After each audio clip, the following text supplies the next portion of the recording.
Diyan yan mga idol, yung sinasabing tumatagas yung langis. Yan. Papakita ko sa inyo mga idol kung alin yung cup niyan. Yung takip niyan para dyan.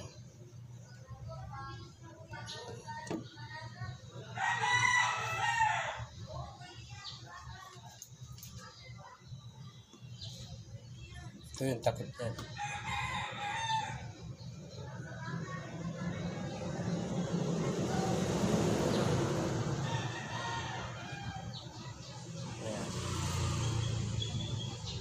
Papakita ko rin sa inyo mga idol kung paano ko siya ikakabit. Paano ko ibabalik.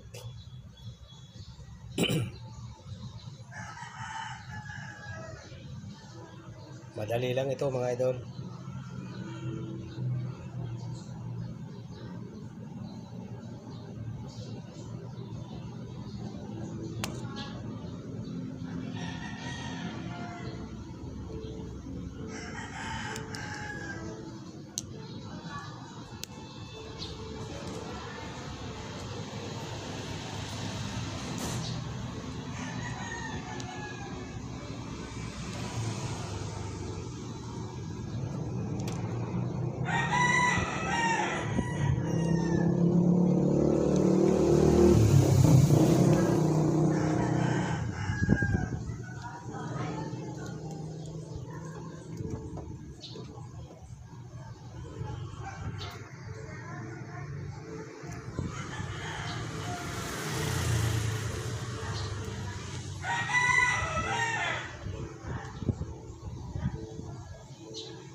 Nilagyan ko ito mga idol ng pandikit kasi wala hindi makakabili ng pampalit dyan.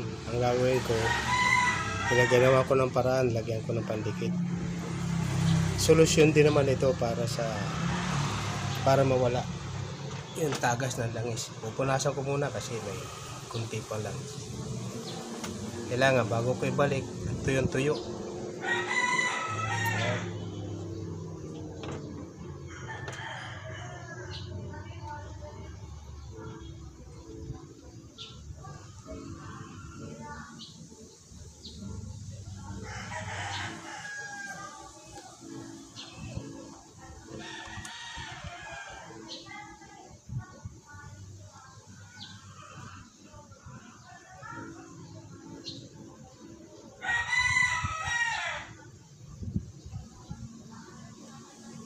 Dalawang tornilyo lang yan mga idol.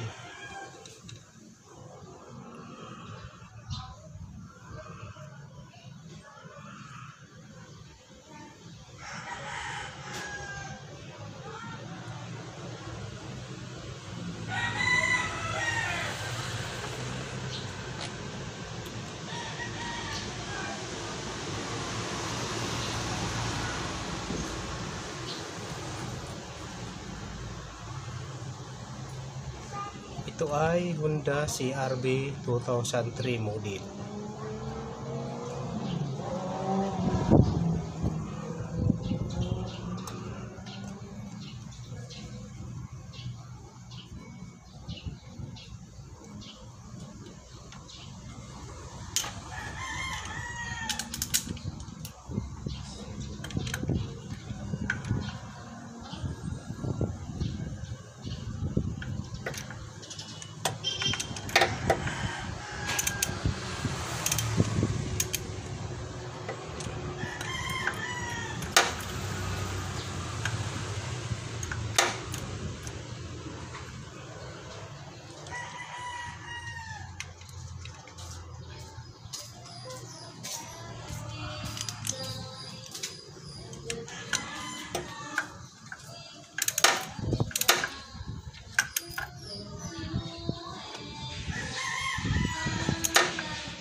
Yan.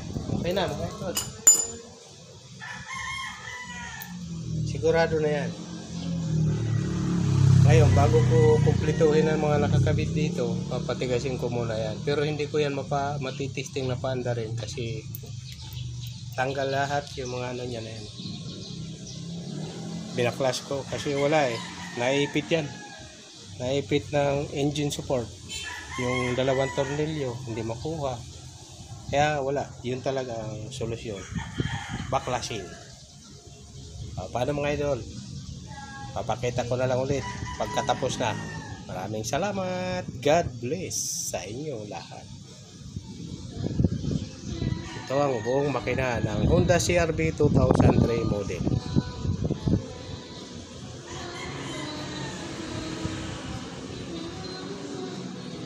Yun ang recliner niyan. Ayos.